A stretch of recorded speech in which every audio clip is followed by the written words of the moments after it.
Olá, iniciamos mais um programa denominado Marcos Inovação, que é patrocinado pela Uninter, e hoje nós temos um convidado bastante especial, que é o Eduardo Ramírez, que é um empreendedor digital. Eduardo, eu gostaria de começar perguntando quais são as suas qualificações acadêmicas e profissionais.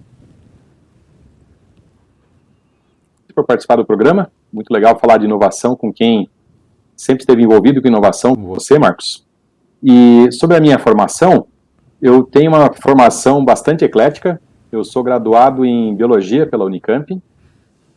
Meu interesse profissional sempre foi, até alguns anos atrás, em animais peçonhentos, então eu acabei fazendo o meu mestrado em Ecologia pela Unicamp.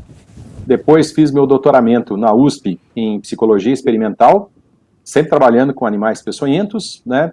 Esse doutoramento foi o que me trouxe para Curitiba, que minha tese de doutorado foi justamente para entender por que Curitiba tinha tantos problemas com a aranha marrom, e fiz o pós-doutoramento na Federal, trabalhando com escorpiões. E depois, próximo dos 50 anos, a gente resolveu fazer uma mudança radical e trabalhar na área de empreendedorismo. Então eu fiz todos os cursos de formação, boa parte dos cursos de formação do Sebrae, né? Comecei pela Empretec, e também passei por programas de aceleração de startups, para a gente lançar a Brother. Muito bem, vamos então entrar no tema de hoje. O que é essa economia prateada, ou a Silver Economy, e qual é a sua relação com a mudança demográfica que acontece no Brasil? Bom, o Brasil está passando por um processo muito rápido, né, de transição demográfica. Eu estava olhando os dados aqui pouco antes da entrevista, nós já temos quase 55 milhões de pessoas com mais de 50 anos no Brasil, e aqui no Paraná, quase 3 milhões e 300 mil, só de 50 a mais. Pode-se dizer que você tem mais avós do que netos hoje? Exatamente. Em 2030, essa mudança vai se consolidar, então a partir de 2030 a gente vai ter mais pessoas acima de 60 anos do que abaixo de 15 anos no Brasil, e essa mudança no perfil demográfico, junto com uma expectativa de vida bem maior, hoje a expectativa de vida das mulheres do Brasil está quase próximo aí de 80 anos, dos homens menos, né, tá 6 anos abaixo, e então as pessoas têm, após a aposentadoria, um período de 2, às vezes até 3 décadas de vida ativa, né? Então ontem, por exemplo, estava assistindo uma live mostrando vários empreendedores 60 a mais que começaram depois dos 60 anos seus empreendimentos, né? Além da aposentadoria, e então essa Silver Economy, ela tem algumas características muito únicas que elas procuram endereçar um público que é, em geral, muito vivido, muito heterogêneo, tem um bom poder de compra, são pessoas que, em geral, já consolidaram sua situação financeira ao longo da vida, e tem preferências bem marcadas, né, tanto em termos de comunicação, como em termos de necessidades, e também muito hoje do que se fala dessa população, né, do etarismo, ou do idadismo, ou do ageísmo, tem vários termos, ou seja, essas pessoas não se enxergam como idosos, elas se enxergam como cidadãos ativos e não querem nenhum estereótipo de avós ou de avós, eles querem viver uma vida com qualidade. Então esse perfil mudou bastante e tem causado uma revolução em muitas áreas da economia. Mas não é curioso, apesar dessa mudança demográfica, que ainda se produza softwares, aplicativos, produtos, serviços para os mais jovens? Exatamente, e isso é uma mudança que vai ocorrer em breve, porque os aplicativos foram realmente, como você falou, desenhados para jovens, né? Mas agora há pouco eu estava num grupo de 34 idosas da Unibis de São Paulo, uma senhora de 90 anos e a mais novinha de 70 e poucos anos, ensinando para elas sobre o WhatsApp.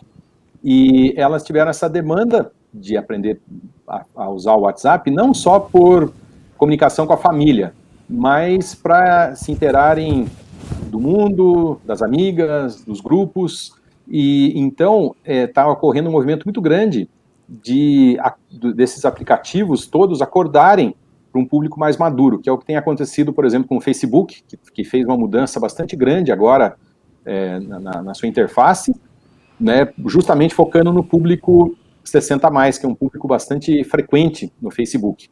Então, vai ocorrer um movimento, com certeza, de inclusão bem maior das necessidades específicas desse público, e porque eles são simplesmente a maioria, muito em breve, né? E em outros países já são a maioria.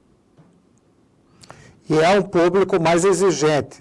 Então, se forem desenvolvidos produtos, serviços, aplicativos para esse público, servirá também para o outro público mais jovem, não é isso? Exatamente. A gente percebeu ao longo desse período várias coisas que pareciam ser ponto pacífico, né, que esse público gostava, e a gente percebeu, por exemplo, que usar o diminutivo, quando está falando com as pessoas, né, fala, olha, vou te fazer um favorzinho e tudo mais, as pessoas em geral não gostam, elas gostam de ser tratadas como adultos plenos e funcionais, e também o próprio termo que se usa, né, então, hoje tem se você falar que é um produto para idosos, as pessoas não querem produto para idosos, eles querem um produto bom, e é um público muito exigente, são pessoas muito vividas, então eles percebem claramente quando é uma tentativa de, não posso dizer exatamente de enganação, mas uma proposta que não tem todas as vantagens possíveis, e então eles são realmente muito exigentes, muito desconfiados e muito criteriosos. É um público bastante heterogêneo, mas também bastante exigente. E quais são os desafios para esse público de mais de 60 anos nesse cenário atual de desenvolvimento tecnológico? Então, a gente teve duas coisas que ficaram bem claras, né, durante a pesquisa, que, primeiro, né, as pessoas que estão lidando hoje com a tecnologia, quando os jovens vão ensinar a tecnologia para eles, o que normalmente os jovens fazem? Mostram o básico do funcionamento e depois fala para eles, olha, vai fuçando o que você acha. E o que eles nos dizem? Que eles são da geração do não mexa, porque geralmente eram aparelhos mecânicos, que se você fizesse uma operação errada, você podia danificar o aparelho, então é difícil para eles entenderem que um aparelho celular, por exemplo, se você fizer um erro de manipulação dele, é facilmente reversível em geral, então eles falam, nós somos da geração que não é para mexer. E também uma coisa muito comum é que eles pedem materiais impressos para acompanhar, porque geralmente esse pessoal tinha que ler com cuidado o manual de instruções e voltava ao manual de instruções para tirar dúvida. Eles não pegaram a fase do Google It, né, que, tem uma dúvida, coloca no Google que ele vai resolver.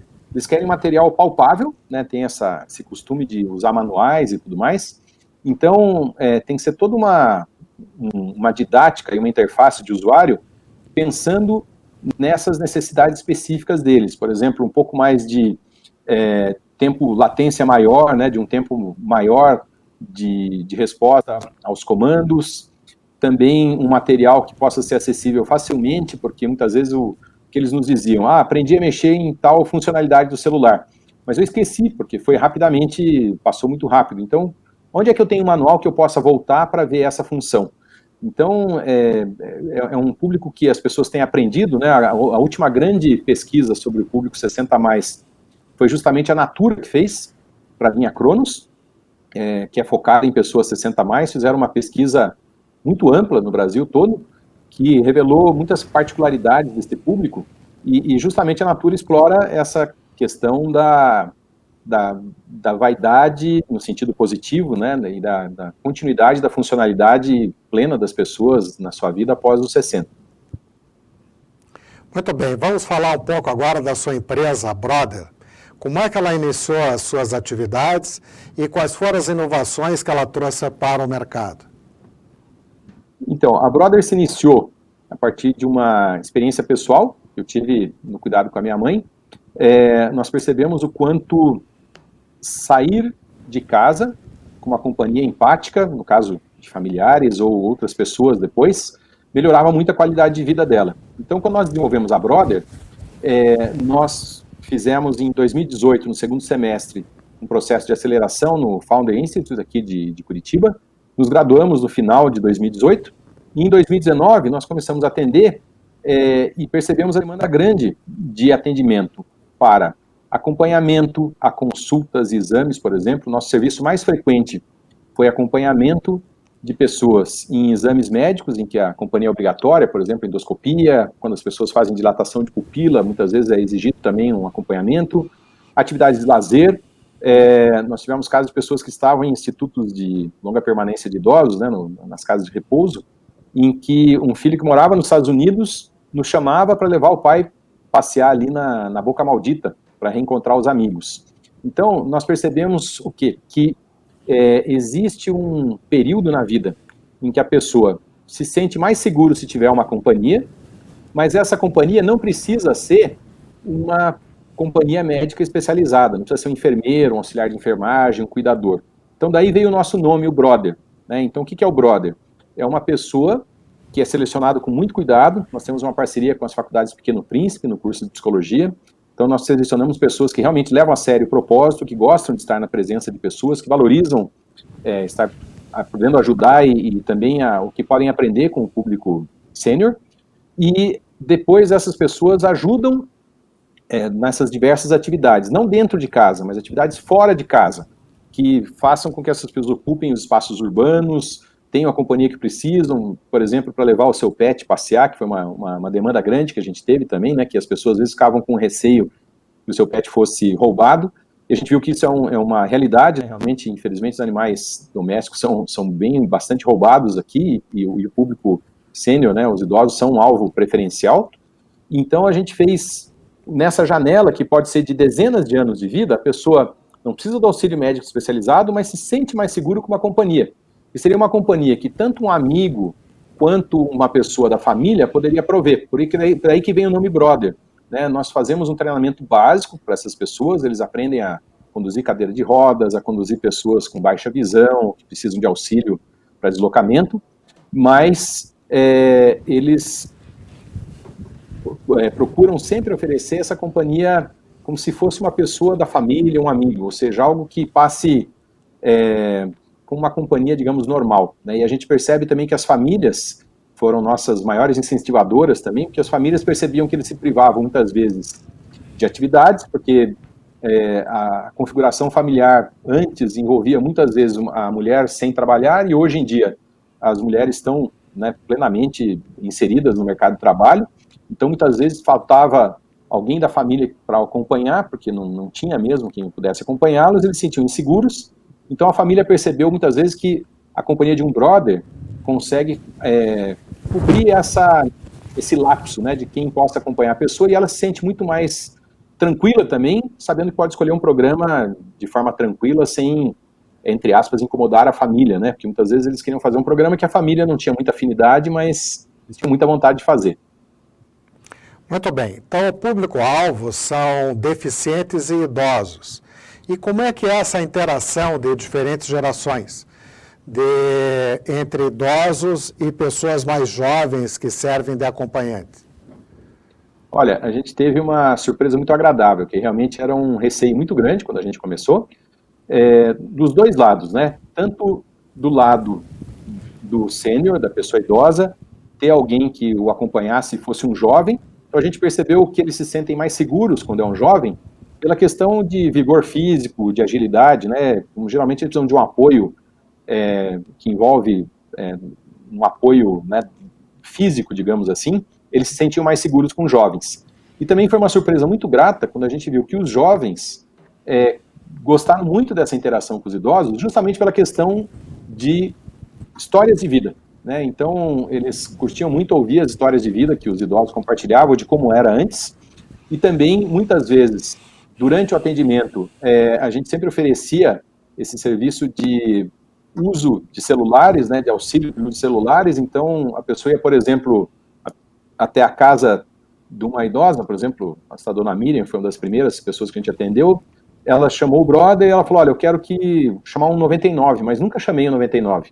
Então o Flávio, no caso, que foi o brother que atendeu, ensinou ela a fazer o o chamado, né? Ela aprendeu ida e volta a fazer um chamado de 99, o de uso de celular e tudo mais. Então, essa interação, essa intergeracionalidade, né, que é algo que hoje o pessoal estimula bastante, funcionou de uma forma bem interessante. Tá bom. Então, o deficiente ou o idoso acessam o aplicativo e o aplicativo, então, seleciona uma pessoa jovem para servir de acompanhante. O deficiente ou idoso paga isso. Isso pode ser patrocinado por empresas também ou não? Sem dúvida. Esse foi, aliás, a nossa mudança pré-pandemia, né? Nós estávamos trabalhando diretamente com o público consumidor direto. Daí nós vimos que várias empresas tinham a demanda desse serviço, então nós fizemos convênios com alguns hospitais da área de oftalmologia aqui de Curitiba, pré-pandemia, com institutos de longa permanência, né, com as casas de repouso, e até mesmo com uma administradora de condomínio. Só que exatamente quando começou a pandemia, em março, nós interrompemos o atendimento presencial e fizemos também, nós tiramos o aplicativo do ar temporariamente para evitar problemas das pessoas estarem acessando e chamando e não haver disponibilidade. A gente espera voltar a esse atendimento presencial em breve, né, assim que nós tivermos uma situação epidemiológica mais tranquila. O ideal seria a vacina disponível, né, espero que em breve, e porque tem uma demanda reprimida muito grande, né, das pessoas nos chamam frequentemente, e daí a gente teve que oferecer serviços online. Então nós desenvolvemos uma série de produtos online para que as pessoas pudessem usar o auxílio dos brothers, mas à distância, principalmente focando no uso de tecnologias, né? Então foi uma mudança muito grande, que nós praticamente tivemos que fazer em poucos meses, mas nós conseguimos uma linha de produtos muito interessante com pessoas que trabalham muito com ensino de tecnologia para idosos, né? Foi uma parceria aqui com a Universidade Aberta da Maturidade, aqui da Universidade Federal do Paraná. Nós contratamos terapeutas ocupacionais que trabalham lá e fizeram umas apostilas, por exemplo, para o uso de WhatsApp, que é a primeira que nós lançamos, que funcionou muito bem para ensinar essas pessoas a usar essas ferramentas tecnológicas, e quando a gente voltar pós-pandemia, a gente imagina que esse serviço online vai estar junto com o serviço presencial. Muito bem. Vocês estão de parabéns porque entraram nessa economia prateada para oferecer serviços e produtos para pessoas com mais de 60 anos. E eu deixo agora em aberto para as tuas considerações finais. Bom, em primeiro lugar, o envelhecer, uma palavra que eu ouvi muitas vezes das pessoas que a gente atendeu e que ficou muito firme na minha cabeça, que eles dizem o seguinte: velho é quem tem cabeça de velho. Então, acho que o mundo está evoluindo muito para pessoas que têm idade avançada, mas não são velhos em termos de mentalidade e de objetivos na vida e de relações. Então, acho que essa é a nova realidade. Então, a Brother procura se inserir nessa nova realidade, né, de pessoas sendo cidadãos plenos, que têm planos pós-aposentadoria, após, né, não é só a vida do trabalho, ou ressignificam o seu trabalho, né? Eu mesmo trabalhei muitos anos em universidade e próximo dos 50 anos fiz uma mudança radical em termos de atuação, e eu acho que isso vai acontecer cada vez mais no futuro. As pessoas vão ter ciclos profissionais, ciclos de vida que vão se postergar até uma idade avançada, que as pessoas se sintam vivas e atuantes na sociedade. E a gente precisa muito dessas pessoas atuando e trazendo sua experiência para a sociedade. A Brother pretende colaborar com isso. Muito bem, eu quero agradecer a sua participação e agradecer também à Uninter por esse programa que ela tem feito. Muito obrigado.